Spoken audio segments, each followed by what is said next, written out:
Hare Krishna. Welcome back to our study of the Yoga Sutras. So today we are going to conclude our study of the first chapter of this book, which is Samadhi Pada. And we have gone through this whole journey from Yoga's Chittavritti Nirodha to this particular point. So we will begin today's session by very quickly summarizing the entire journey that we have gone through in this particular chapter. So Patanjali begins, Atah Yoga Anushasanam. He begins this book by saying, now hear about the science of yoga. And right in the very second sutra, he defines what is the primary purpose of this book. Yoga's Chittavritti Nirodha. Yoga is all about regulating the mental fluctuations, the Chittavrittis. So after describing this very important sutra, which is going to be the foundation, as you can see, the entire first chapter is centered around that one sutra.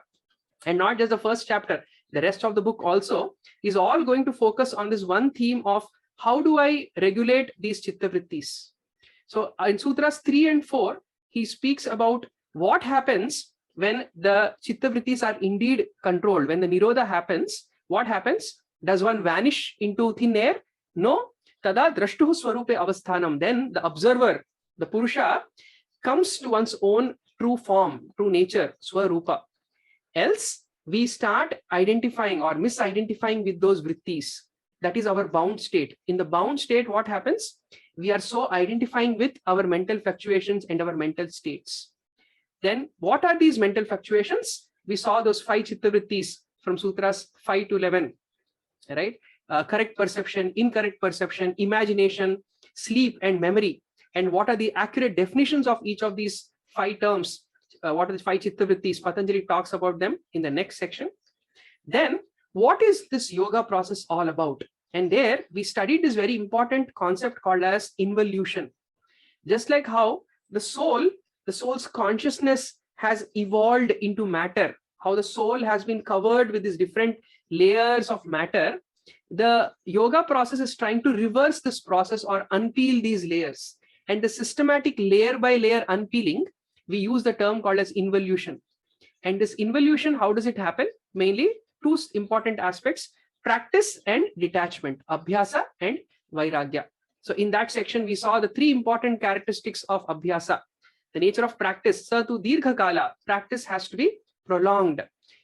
It should be nairantarya, uninterrupted, and satkara sevito, it should be with full of earnesty. Those are 3 principal characteristics of practice. Then vairagya, we saw not to give in to our cravings, right? And that highest form of vairagya is when we are absorbed in the self. And the para vairagya is a term that we understood in that particular section. And when this para vairagya is reached, that is when the dawn of this samadhi begins. And this whole involution technique, going through vitarka, vichara, ananda, asmita, reasoning, reflection, rejoicing, and that sense of I-ness. We saw about those 4 stages in Sutra number 17. Then sometimes there are some breaks in this process, the interruption, virama pratyaya, when the object of meditation sometimes breaks. What happens to such a yogi? The yogi enters into anya samadhi, the other kind of samadhi, which, the commentators, they called it as asampragyata samadhi. And we understood the dual understanding of the terms, how different commentators have different understanding on these 2 concepts. But the principle here is in sampragyata samadhi, where this is yoga with samadhi with discernment, meaning that one is very consciously entering into state of samadhi, right? Whereas when one becomes unconscious of that process because of the breakage, that was called as asampragyata samadhi. But beyond conscious and unconscious, when one is beyond consciousness, which means it becomes such a natural state of entering to samadhi, that is the theme of nirbija that we are going to discuss in today's theme. And after discussing these 2 topics of sampragyata and asampragyata, Patanjali talks about certain favorable virtues that are needed to enter these states, how in general people enter that state of samadhi. And he talks about the easy way of Ishvara Pranidhana, by this kind of a profound devotional meditation on Ishvara. And in that section, we saw how to relate with the concept of Ishvara. Ishvara is that one who is beyond karma, who's beyond suffering, kleshas, who is the original teacher of all teachers. He's the seed of all omniscience. We saw certain concepts. How do I relate? How do I understand this concept of Ishvara? After discussing that, how do I realize this Ishvara? He is represented by this Om, his holy name.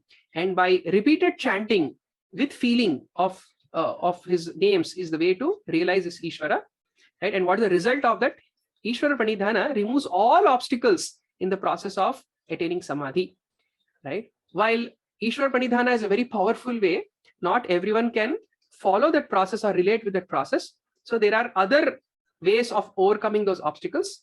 So for that, he gives first a list of all the 13 challenges, 13 obstacles that a yogi faces. And there are 7 different ways of overcoming these obstacles, beginning with developing good qualities like being kind, friendly with the happy people, and so on. We discussed those 4 kinds of virtues. Then by doing pranayama or by meditating on the inner light, right? We saw those list of 7 ways of overcoming those internal obstacles. And when one does that, then the consciousness becomes clear. There are no more mental disturbances or chitta vikshepas. At that state, the mind is no more superimposing its own impressions in its perception of reality, to the point where the mind becomes so clear, like crystal clear. And literally that same expression Patanjali uses by describing the mind to be like a transparent crystal, which just transmits things as they are. And the complete state of absorption, where the mind is crystal clear, that state we called it as samapatti.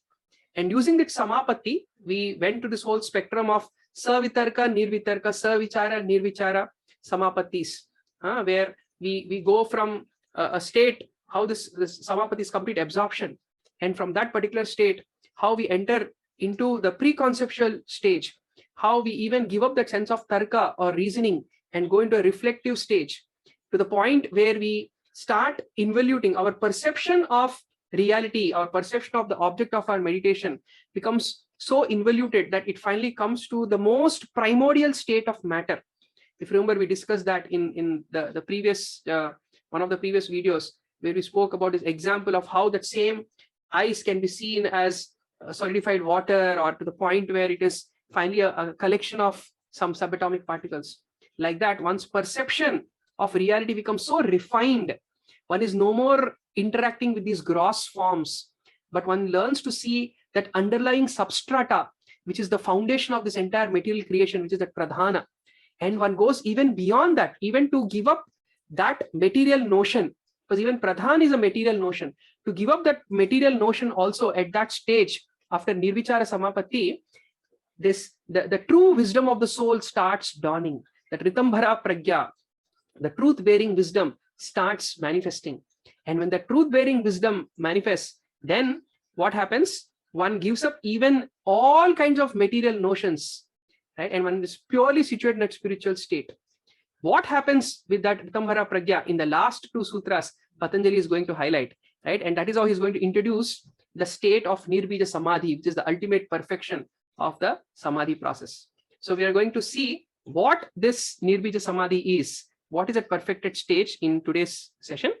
This is how the sutra goes.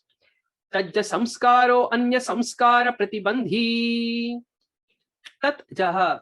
Tat means that ritambhara pragya, right? Jaha, born. Samskara anyaha, right? So there are, even after that nirvichara, ananda, asmita, even after those stages of sabija samadhi, because there is still some support of material conception, right? There are still some very, very deep, latent impressions that are there in the, or samskaras which are still there in the subconscious mind of a yogi.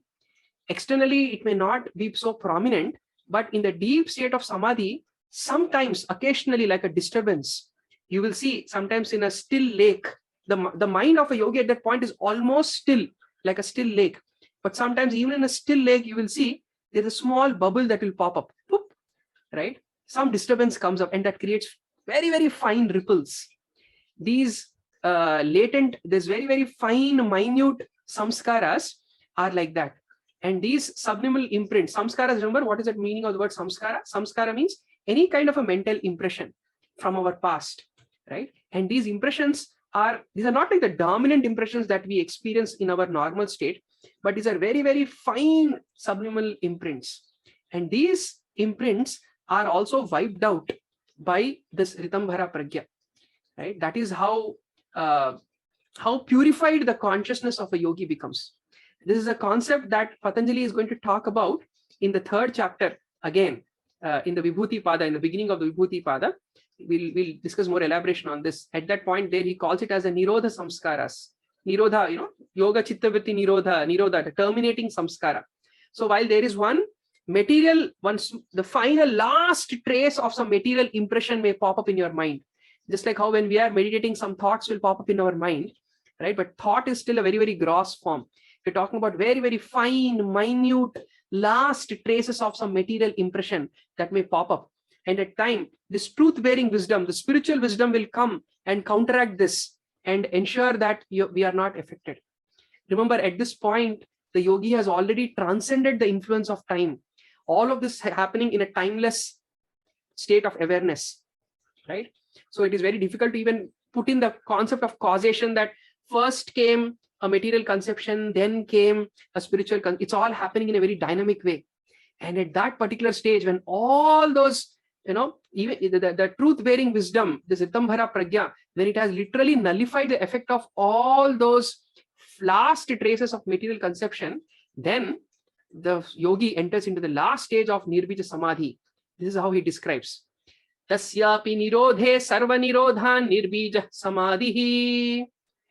Tasya api, even that Ritambhara Pragya, even that wisdom samskara, even that wisdom thought which is trying to wipe out, nirodhe, even when that is wiped out, sarva nirodhan, everything is literally wiped out. That state is called as nirbija, seedless samadhi. Why is it called seedless? Because there is absolutely no material conception at that particular stage. There are no material notions at that stage. There's absolutely no material energy that the yogi's consciousness is interacting with or is influenced by at that particular stage. Because there is no support of any matter. Matter is that seed, right? Because there's no support of that matter, that state is called as nirbija or seedless samadhi.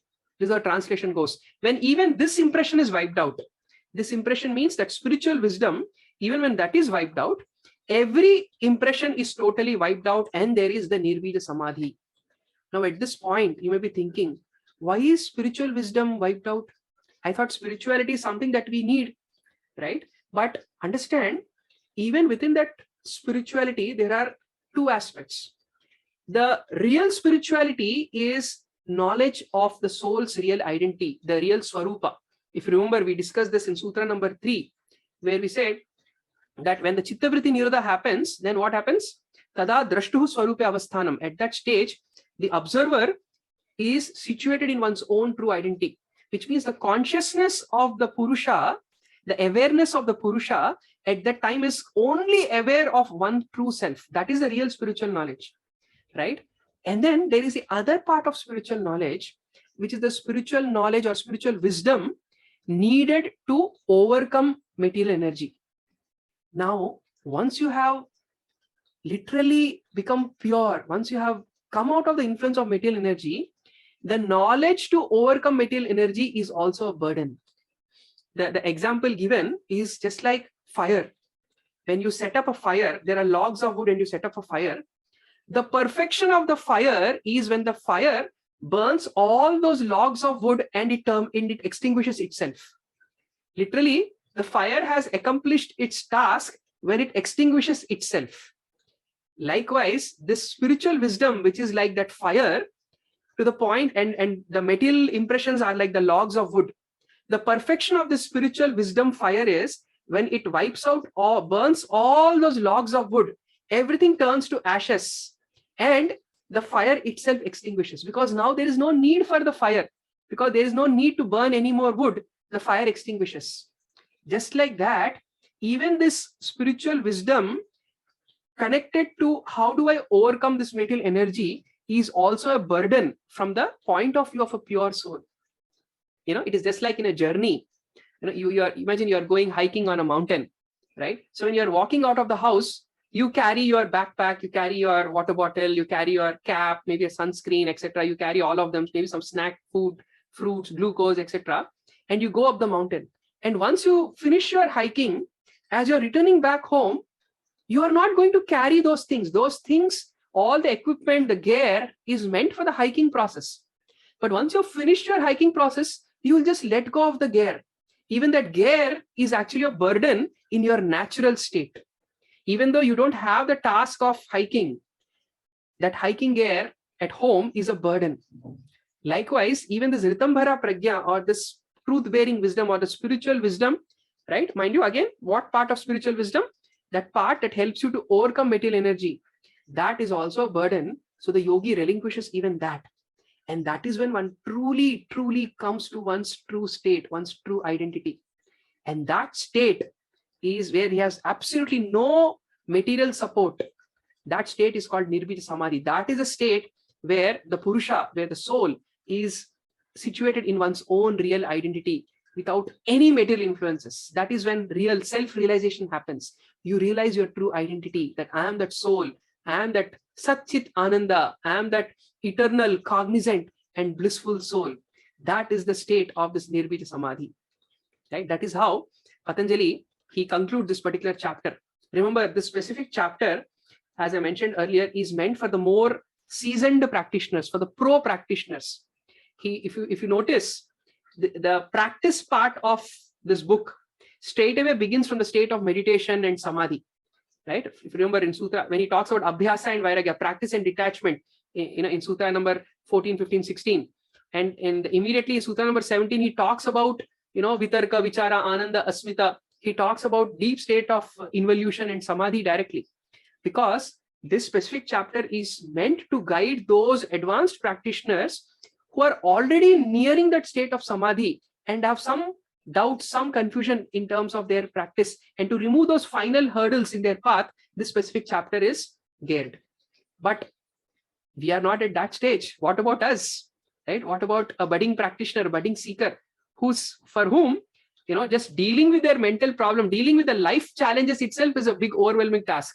Not about how do I maintain the stillness of my mind, right? At a seeker level, at an advanced level, they are trying to still even those fine ripples in water. But at a seeker level, it is not ripples. We have waves in the ocean of our mind. So how do I calm those waves? How do I overcome that material suffering, mental suffering? That is a theme that Patanjali is going to talk about in the next chapter, which is called as Sadhana Pada, or the chapter on practice. Right? So that is going to be a very exciting and a very relevant chapter for beginners. Of course, both the chapters are relevant, right, in their own way. Right? Here we are getting an insight of the conclusion. So once you know what is going to happen in the end, you will be motivated to begin the journey. So with this motivation that we carried from the first chapter, in the next session onwards, we are going to begin the second chapter. So see you all there. Thank you all so much for joining in this wonderful journey of our own internal journey of going into the deeper states of our consciousness through Patanjali's wisdom of the Yoga Sutras. So see you all in the next chapter. Thank you so much. Hare Krishna.